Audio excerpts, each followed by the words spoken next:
Good morning, Neil Edison. I am Mihiraa. Let's start the warm-up sessions. Why did you choose OT? As a doctor, my ultimate aim is to practice medicine in an English-speaking country such as the UK or Ireland. To attain registration as a medical professional in these nations, I must demonstrate proficiency in the English language. Therefore, I have chosen to undertake the Occupational English Test, OET, as it is specifically crafted to assess the language skills essential for healthcare professionals. The tailored nature of the OET ensures that it aligns closely with the communication demands and scenarios encountered in medical practice.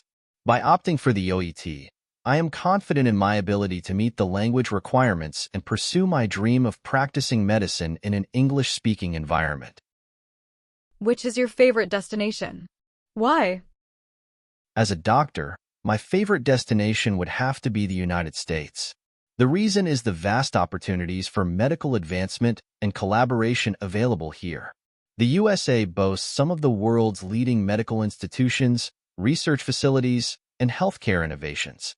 Additionally, the diversity of patients and medical cases encountered in the US provides a rich learning experience and keeps me constantly challenged and engaged in my profession. Overall, the United States offers an unparalleled environment for medical professionals to thrive and make a significant impact on the field of healthcare. What is your career goal after reaching your dream destination? At present, I do not have specific management goals. However, I am eager to learn about management and leadership. I am interested in participating in committees where I can gain knowledge and experience. I have many ideas and would love to be part of a brainstorming group. Additionally, I am keen to understand the management dynamics of the organization. I believe joining leadership groups will help me learn and network with new people. What motivated you to pursue a career in medicine? I became a doctor because of my strong desire to help others and make a real difference in their lives. Witnessing the profound impact healthcare professionals had on individuals and communities inspired me. Whether it was relieving pain, providing comfort, or promoting better health, these experiences were deeply fulfilling. The dynamic nature of medicine, the endless learning opportunities, and the chance to collaborate with diverse teams also drew me in. Ultimately, becoming a doctor was the most direct way for me to pursue my passion for serving others and creating lasting change. Do you have a role model? As a doctor, I find inspiration from various sources, but if I were to pinpoint a role model, it would be Dr. Paul Farmer. His dedication to providing health care to underserved communities worldwide, his commitment to social justice, and his innovative approaches to tackling global health challenges serve as a beacon of inspiration for me. Dr. Farmer's work with partners in health demonstrates the profound impact that compassionate and equitable healthcare can have on vulnerable populations. His tireless efforts remind me of the importance of empathy, advocacy, and persistence in my own medical practice.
Your preparation time is over.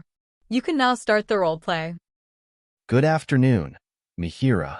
Thank you for waiting. I have reviewed your son's case, and I'm happy to say he is ready to be discharged. How are you feeling about this? Do you have any concerns? Honestly, Dr. Edison, I still don't really understand what viral gastroenteritis is. Can you explain it to me? Of course, Mihiraa. I'm sorry this has been a confusing and worrying time for you. Viral gastroenteritis is an infection that causes inflammation and irritation in the stomach and intestines.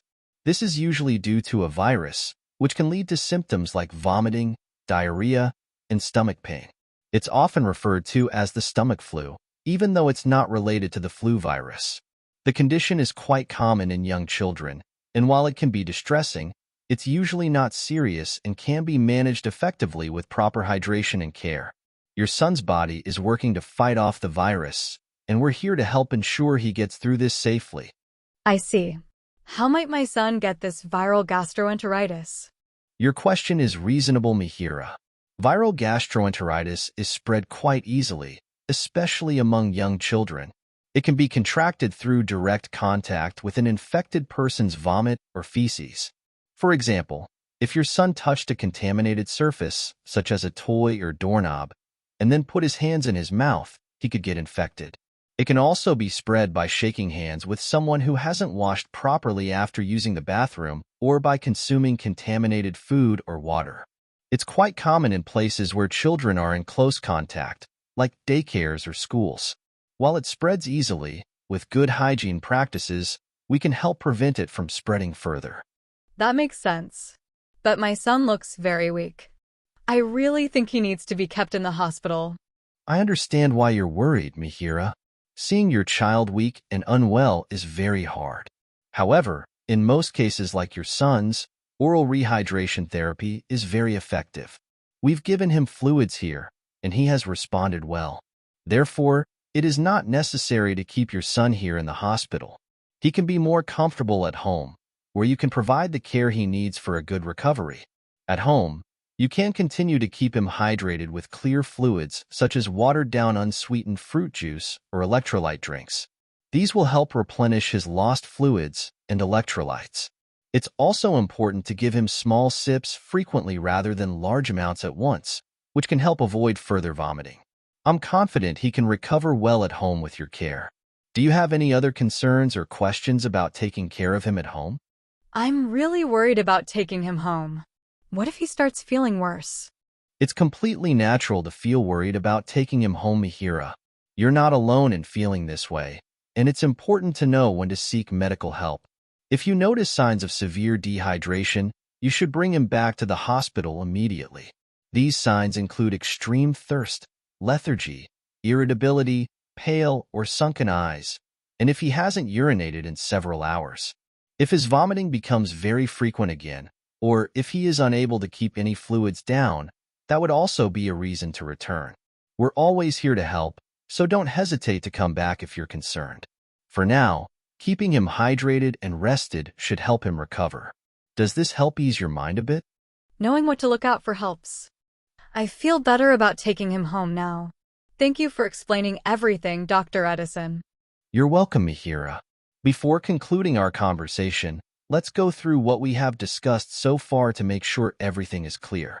Your son is ready to be discharged after receiving effective oral rehydration therapy for viral gastroenteritis, which is a viral infection causing stomach and intestinal inflammation. It's spread through contact with contaminated surfaces, food, or people. At home, keep him hydrated with clear fluids like watered-down unsweetened fruit juice or electrolyte drinks. Give small sips frequently to avoid further vomiting. It's natural to worry about taking him home, but watch for severe dehydration signs such as extreme thirst, lethargy, irritability, pale or sunken eyes, and lack of urination. If these occur, bring him back immediately. I'm confident he'll recover well with your care. If you have any more questions or concerns, don't hesitate to reach out. I wish your son a speedy recovery. Take care. Thank you, Dr. Edison.